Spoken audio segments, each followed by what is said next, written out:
Hey there, you're listening to Genoa's Arcs, a self-reflective podcast exploring transformation with purpose, honoring growth and connection through awareness and presence. This is your host, Genoa K. Before we begin, a quick disclaimer. This episode contains reflections on trauma and emotional recovery. It is not intended as a substitute for professional advice. Please trust yourself and seek support as needed from a licensed mental health or healthcare provider. The views expressed are those of the host and do not necessarily reflect those of any guests, sponsors, or platform providers. Welcome to Arc 2, Passage into the Mountain, Beyond the Surface. We don't bypass, we don't perform, we spiral inward. This is episode 7 of Arc 2, Choosing Solitude over Isolation. Technically, solitude and isolation can mean the same thing, just being alone. But on this episode, I want to talk about the difference in how it feels and what it does. Isolation is when we withdraw because something feels unsafe. It can feel protective, but it can also close us off. Solitude is when we choose to be alone because it feels restorative. It's quiet but nourishing. Alone, quiet, same behavior, very different energy, and that's what matters. Part 1, The Mask of Isolation. Isolation often begins as a response to overwhelm. Too much noise, too much input, too much everything, so you retreat. And just to be clear, there are times when isolation isn't a choice. It's something your system does to protect you. This isn't about judging that. It's about noticing when that protection is still helping and when it might be ready to soften. You disconnect, you protect your spark, and that might be necessary for a while.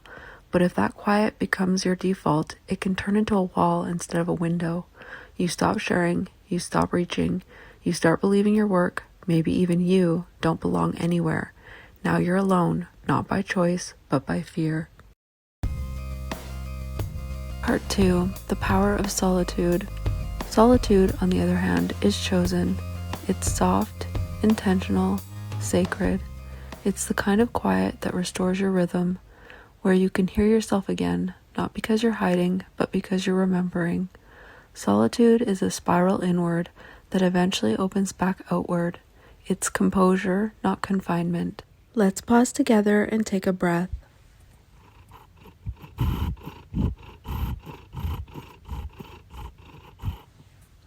Ask yourself, where am I right now? In nourishing solitude or hiding behind quiet? This isn't a call-out, it's a check-in, because both states can feel similar, but only one of them feeds you. Part 3, Grounding Your Voice. I've known both, and honestly, isolation sometimes feels safer. It protects you from critique, comparison, vulnerability, but it can also stunt your voice.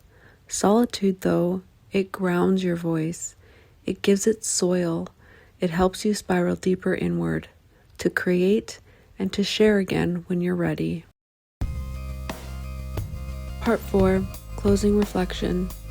Ask yourself, what kind of quiet am I living in? If it's feeding you, keep going. If it's starving you, you might not need to break the silence, just open a window. If this episode landed for you, share it with someone who might be navigating their own quiet space. You're not wrong for needing space. Just remember, it's not selfish to choose solitude, but it's also not shameful to need connection. You're still in the spiral, you're still emerging.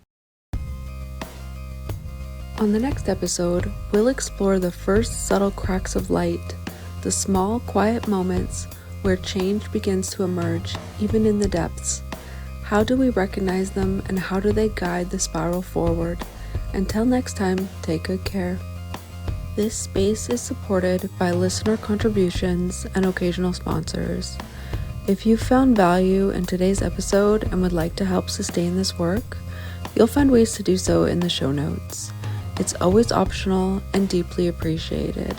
Thank you for helping keep this space sustainable. Genoa's Arcs is written, recorded, and produced by Genoa K. Original music composed and produced by Genoa K.